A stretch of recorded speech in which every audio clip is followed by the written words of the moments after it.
Hello my dear students. तो ये है आपका video number 4 for history chapter 3 class 6 Wheatstone publications. Chapter का नाम है फर्स्ट फार्मर्स एंड हर्डर्स। ठीक है, तो बेटा इसके पहले हमने 3 वीडियोस देखे जिसमें हमने बहुत सारी चीज़ें पढ़ी। हमने इन्वेंशन ऑफ पॉटरी व्हील के बारे में पढ़ा। ठीक है, हमने जो पॉटरी होती है उसकी किस तरह से हमारे जो नियोलिथिक एज के मैन थे उन्होंने और कैसे कैसे उसका यूज़ किया, ये सारी चीज़ें हमने पहले के वीडियोस में देखी। ठीक है, यहाँ हम देखेंगे मेटल एज, जिसमें transition from stone to metal, किस तरह से नियोलिथिक मैन जो थे वो धीरे धीरे करके पत्थरों से आगे बढ़ के उन्होंने मेटल्स का इस्तेमाल करना शुरू किया। ठीक है, so once food production stabilized, man made another important discovery, that is metal. Food production जो था वो करने लगे थे, और जब वो स्टेबिलिटी उन्हें मिल गई, मतलब अच्छे से फूड प्रोडक्शन करना, एग्रीकल्चर करना जब वो सीख चुके थे, तो उसके बाद की जो इम्पॉर्टेंट डिस्कवरी थी नियोलिथिक मैन की, वो थी मेटल का आविष्कार, मेटल की खोज। ठीक है, मेटल को हिंदी में हम कहते हैं धातु। स्टोन टूल्स ब्रोक ईजिली, पत्थर के जो टूल्स होते थे वो टूट जाते थे, ज़्यादा नहीं चल पाते थे। ठीक है, तो इसके लिए अच्छे टूल्स बनाने के लिए ह्यूमंस जो थे, मैन जो थे, उन्हें एक ऐसी चीज़ की ज़रूरत थी जो ईजिली मोल्ड हो सके, जिसे वो अपने अनुसार शेप दे सकें। ठीक है, तो इसीलिए इस धीरे धीरे करके उनकी नज़र में मेटल आया। The use of metal by the early man change the standards of his living to a great extent. Metal का जब ये इस्तेमाल करने लगे तो उनकी लिविंग जो थी वो काफ़ी कुछ चेंज हो गई, क्योंकि अब उनके पास एक ऐसी चीज़ थी जिससे वो मन चाहे हिसाब से अपने टूल्स बना सकते थे। ठीक है, तो this also marked the end of neolithic period और last phase of stone age. तो यहाँ से आप ये भी कह सकते हैं कि ये लास्ट फेज था स्टोन एज का, क्योंकि स्टोन एज मतलब क्या, पत्थरों का इस्तेमाल है। यहाँ पर आके वो लोग पत्थरों से आगे बढ़ रहे थे। ठीक है, तो यहाँ पर दूसरी एज जो हम बोल सकते हैं चाल्कोलिथिक एज शुरू हुई। तो पहला मेटल जो मैन ने इस्तेमाल किया था वो था कॉपर, जिसे हम हिंदी में कहते हैं तांबा। ठीक है, ये सबसे ज़्यादा यूज़फुल मेटल जो था वो माना जाता है। इसे प्रीशियस और इसे सेक्रेड, पवित्र भी कहा जाता है, क्योंकि फर्स्ट मेटल यही इस्तेमाल हुआ था। However the early man learned to extract the metal from its ore is still a mystery. Metal को ओर से इन्होंने कैसे निकाला, ये आज तक एक मिस्ट्री बनी हुई, खोज का विषय है।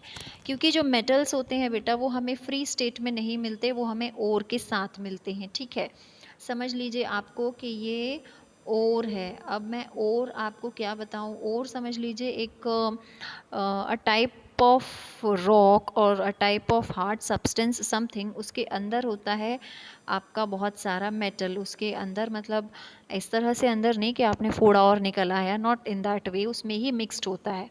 लेकिन आपको इस ओर को अलग करके आपको इस मेटल को निकालना पड़ता है।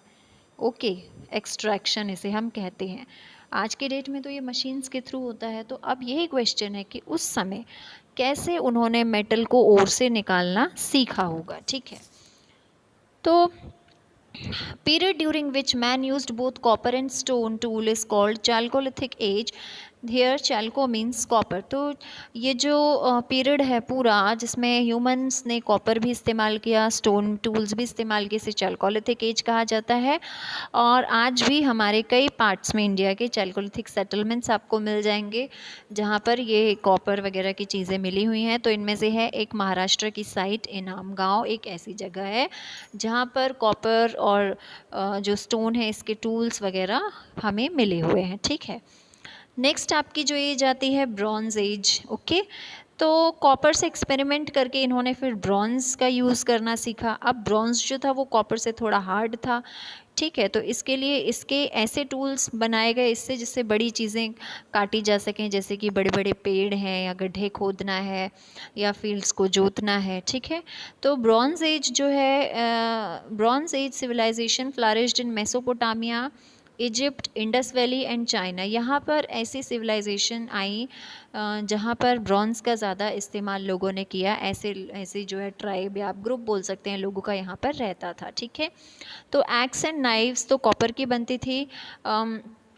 और bronze have been made in many places in India. हमारे यहाँ भी कई सारे लोग जो थे उस टाइम पर कॉपर का भी इस्तेमाल करना, ब्रॉन्ज का भी इस्तेमाल करना वो सीख चुके थे। Okay, so Brahmagiri near Mysore, Navdatoli on the bank of river Narmada are the main site. मतलब ये कुछ ऐसी जगह हैं जहाँ पर बहुत सारे ऐसे एविडेंसेस या प्रूफ बोल सकते हैं मिले हैं, जो कि जहाँ पे ये बताता है कि जो नियोलिथिक मैन थे या उसके बाद की जो एज के जो हमारे प्रिमिटिव मैन थे, उन्होंने ब्रॉन्ज़ का इस्तेमाल किया और कॉपर का भी इस्तेमाल किया। ठीक है, इसके बाद आती है बेटा आयरन एज। तो इतना सब कुछ डिस्कवरी होने के बाद फिर लास्ट में हमारा आयरन की डिस्कवरी हुई, जो कि सबसे ज़्यादा स्ट्रॉन्गेस्ट और लॉन्ग लास्टिंग मेटल है। ठीक है, सबसे बेटर आप बोल सकते हैं।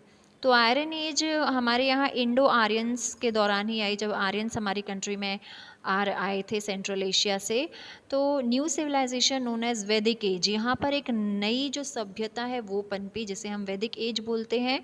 साउदर्न इंडिया में आयरन का जो इस्तेमाल था वो बहुत ज़्यादा मतलब हो रहा था, आयरन के टूल्स बनाना। ठीक है, तो ये सारी चीज़ें थी। ठीक है, कुछ यहाँ पर दिया हुआ है, देख लेते हैं। सब इम्पोर्टेंट चैल्कोलिथिक कल्चर्स के बारे में दिया हुआ है, कुछ सभ्यताएं जो थी। आहार कल्चर, मालवा, जोरवे, रंगपुर, कायथास, सवाल्डा, प्रभास। ओके, तो ये सारे कल्चर्स के बारे में यहाँ दिया हुआ है, जो कि लोग इन्हें इंडिकेट करते थे।